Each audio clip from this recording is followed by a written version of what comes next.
What's going on, guys, and welcome to today's video, and welcome to the new garage. And it is an absolute mess in here.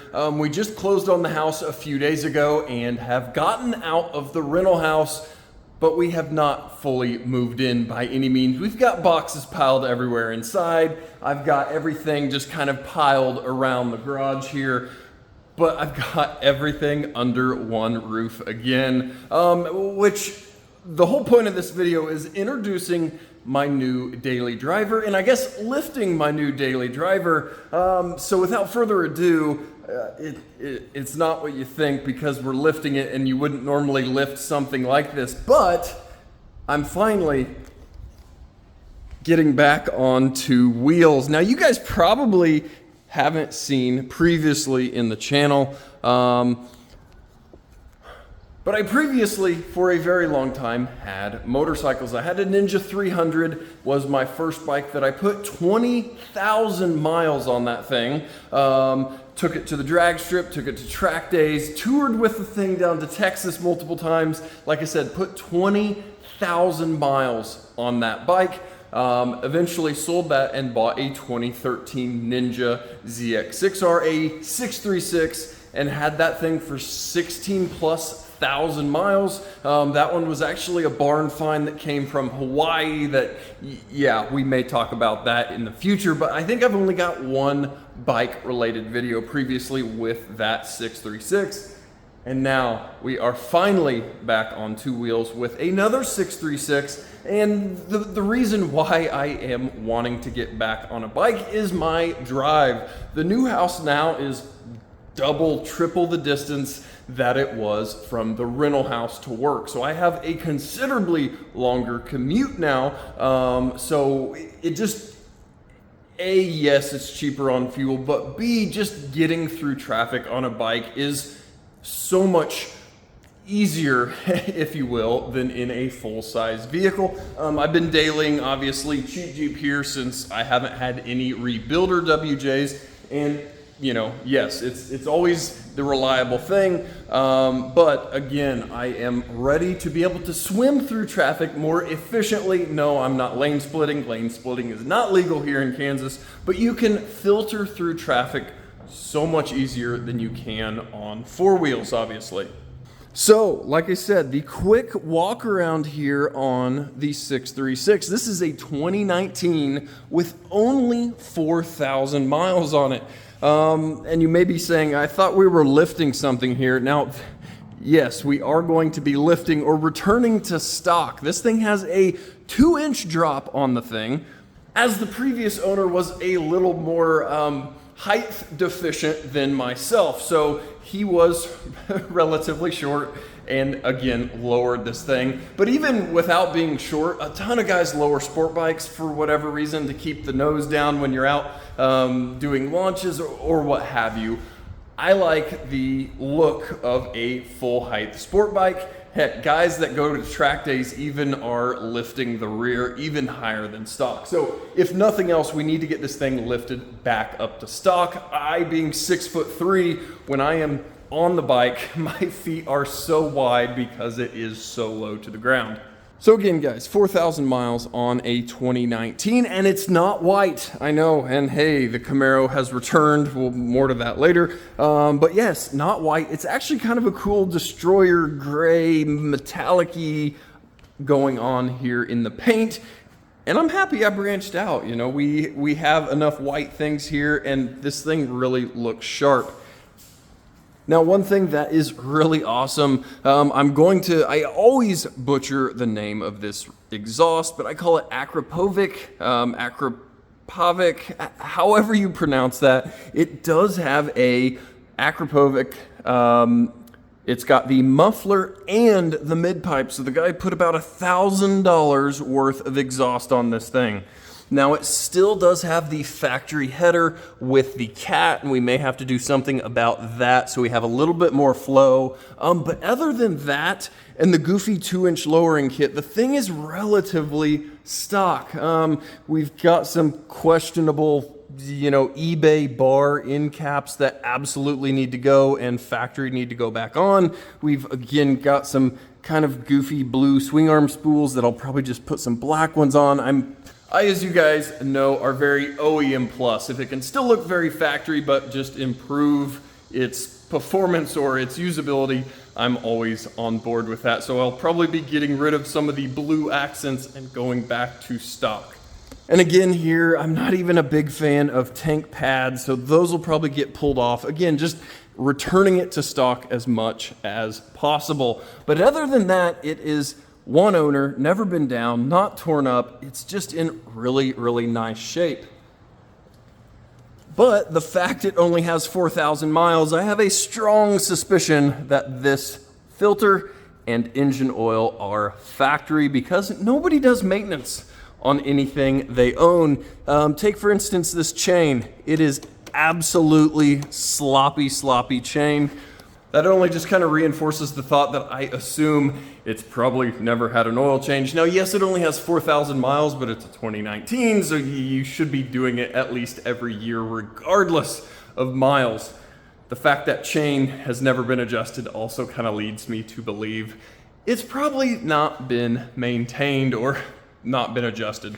So I need to change oil, I need to adjust the chain, and mainly I just need to get the darn lowering kit off the thing. I don't even want to ride it with this lowering kit on it. So the guy was nice enough to still have some of the factory rear suspension links, so I'm going to be able to throw those back on the thing and have $0 basically in lifting this back up.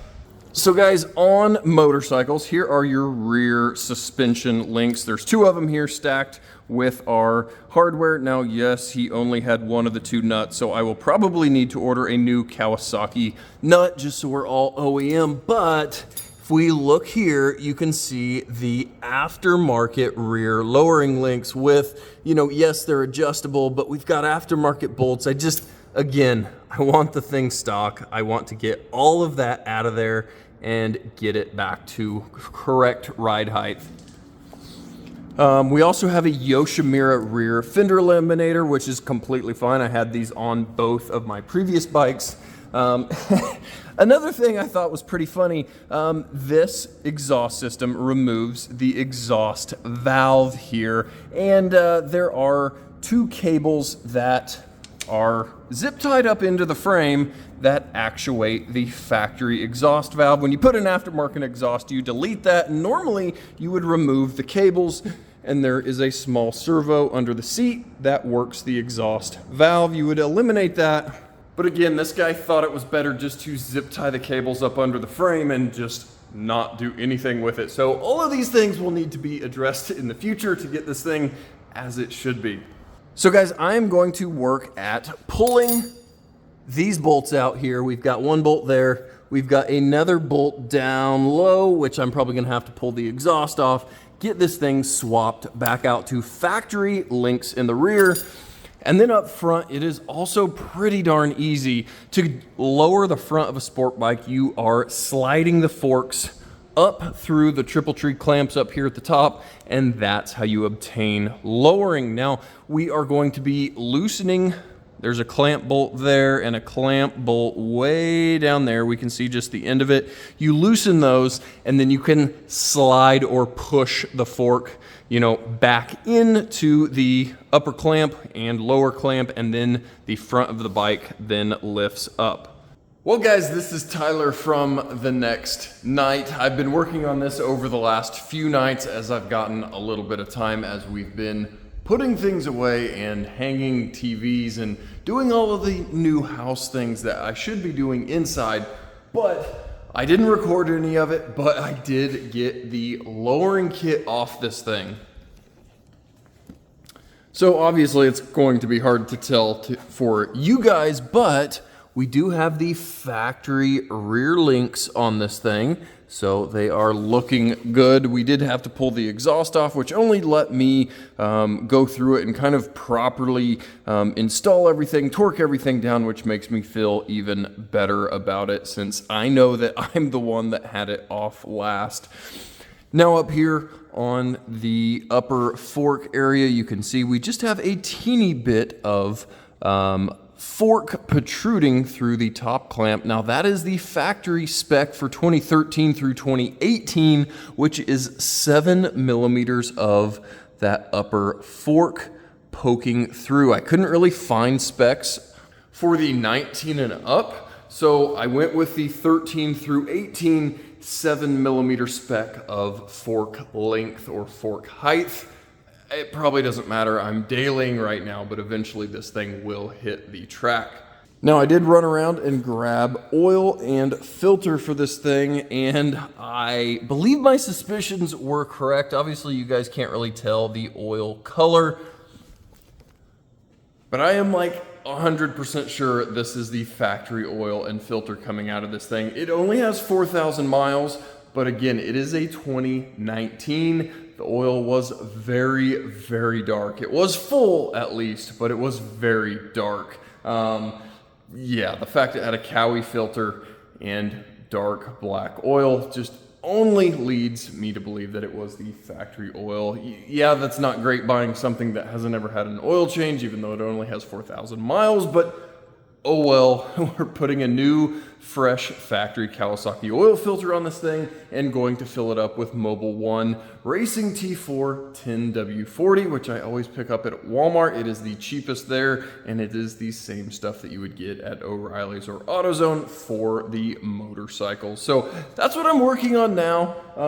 Again, a lot of talking, no actual action in the video, but that's unfortunately how buying something new or buying something used goes. There's a lot of work to do before you feel good about driving the thing on the road. So I'm going to finish up the oil change here, and then it should be ready to be ripped on. Now, what is my plans with the bike? Now, yes, of course, I am daily driving the bike. That's kind of why I got it, so I could get better gas mileage and blah, blah, blah, blah, blah. Swim through traffic better, like I talked about. But this thing should do factory out of the box 10-second quarter miles on the drag strip. Now, yes, it's like a 10.8, but still, I would love it if we could take this to a drag strip and do 10s. That would be pretty cool. I've never obviously driven anything down at the drag strip doing a 10-second quarter mile. So I would love to get this thing to the drag strip because I never got my previous 636 out to a drag strip. And I would love to at least jump back into a couple of track days at either Heartland Park or Hallett Raceway, where I've ran both of my previous bikes. So I hope in the future we will see this thing going down the track, and we will of course be doing more mods. I've just clicked some parts tonight for this thing, so we can get some more parts on this thing, make it a little more protected going down the road and on the track.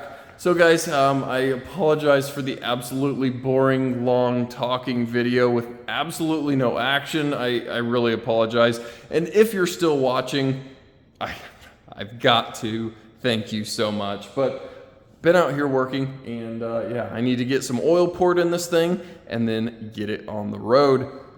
So until next time, when we're hopefully putting some parts on this thing, I've got parts for the Camaro. The TRX is over in the other garage. We need to do like a final walk around on the house, even on it being finished. There's a lot to do, and we still have a whole lot of unpacking to do. So I'm gonna get back to getting oil in this thing so I can get to work tomorrow. And yeah, we may be picking up another WJ. I don't know, we've got garage space now, kind of. It seems to get full very quickly. But guys, thank you so much for watching, and I will catch you guys next time.